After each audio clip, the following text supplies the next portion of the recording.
guys, so the other day I was watching this story time, and in the story time this girl was talking about her shitty high school experience, and I got really worked up during this story time, and I realized that it was because it was very, very similar to one of my high schools. So since I'm bitter and I'm in pain because I got an underboob tattoo, I'm gonna make an angry video.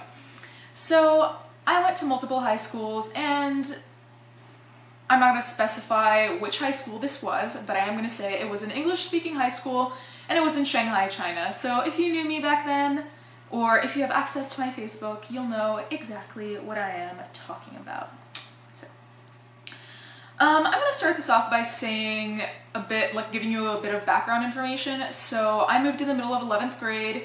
I was in the IB program, and if you don't know what that is, it's like AP, but you do it for pretty much every class if you're doing full IB, which was what I was doing. So moving in the middle of 11th grade in the middle of a 2-year program like that was kind of a big deal, and it made things significantly more complicated, so that was also a factor in this. But anyways, I guess I wanted to expose a couple of things about the school because like a bunch of really fucked up things happened now that I think about it, and it's just sad.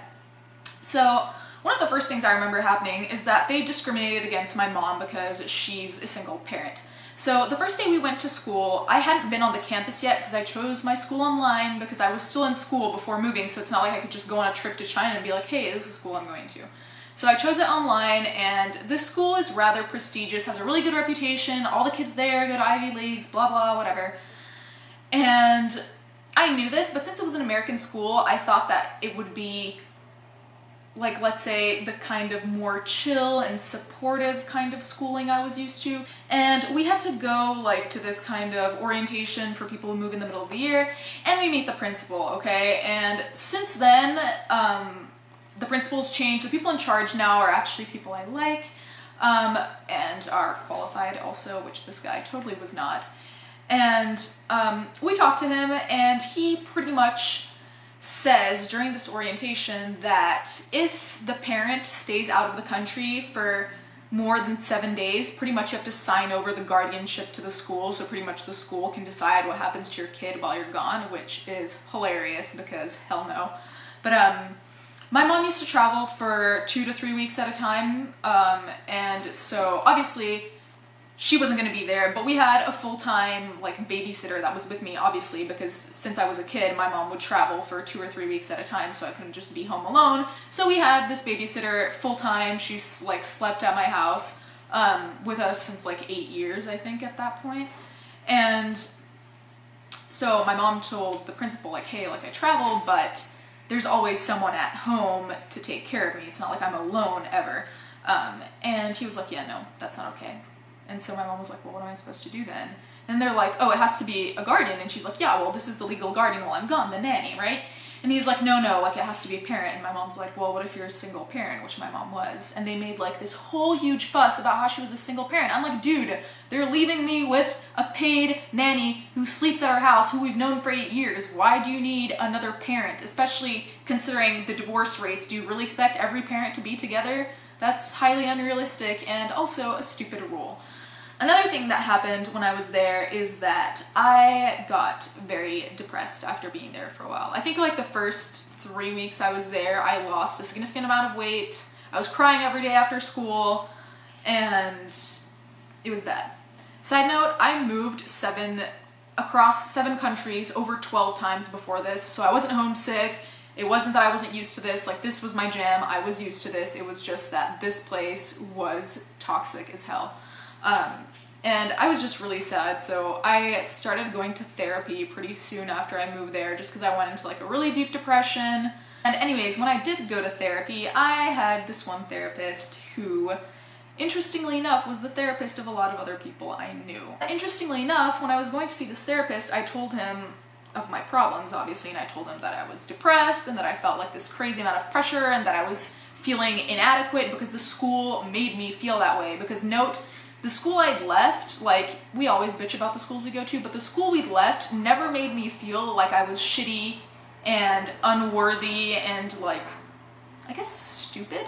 So He told me that most of my school was seeing a therapist and most of my school had the same problems, and I was like, okay, this sounds like something that should be addressed but is being looked over. Like, if one of the most prestigious schools has all their kids going to therapy for depression and anxiety, does that not ring some sort of huge ass alarm to you? Like, school specifically overlooked like mental illness, I know this for a fact, and they specifically chose to undermine any kind of mental illness if it was brought up.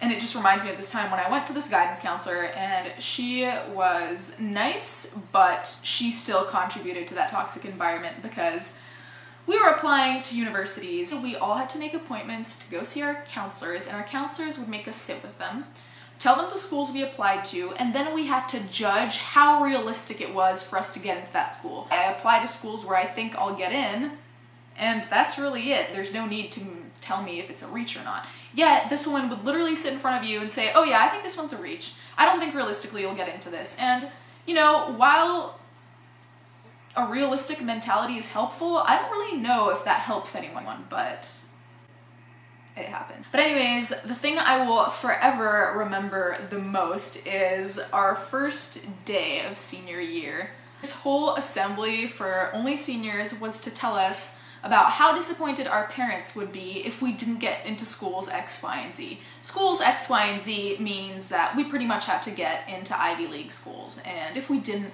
we'd be a huge disappointment to our parents. It's just kind of like, why would you assume to know what my mom wants out of me and go as far to say that she's gonna be disappointed if I don't do the thing that you want me to do because it makes you look better, because it makes like your school statistics look better? Yeah. And this is not to say that I didn't have good teachers, because one of the teachers there is like still one of my favorite teachers, and I tell people about him.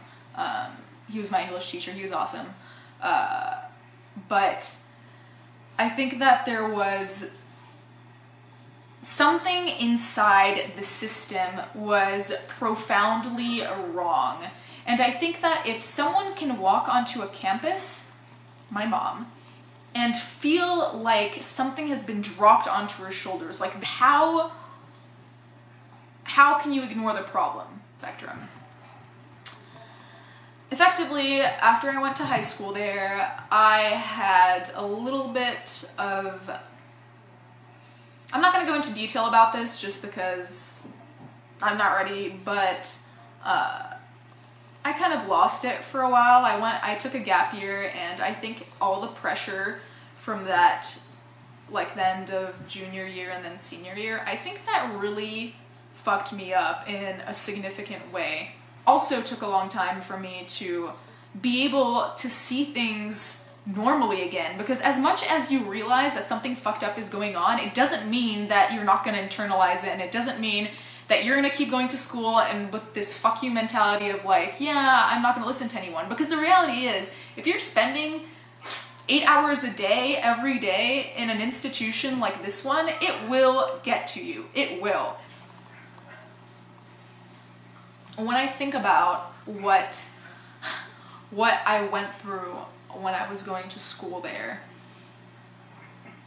I remember there were a lot of times when I didn't think I was going to get out of high school alive. When you go into an environment where people act like it's an end-all be-all, like not getting an A, like not getting into that school, yeah, it's a disappointment, yeah, you can do better, but if you equate that to self-worth, you are creating people that will self-destruct. I don't know, like this probably wasn't even coherent, but I'm so pissed off. Like, I was thinking about it. I still have my diploma, and I really want to burn it because it really isn't worth anything. If there's anything I should congratulate myself on, it's getting out, being healthier, and not having fucking killed myself on the watch of that school.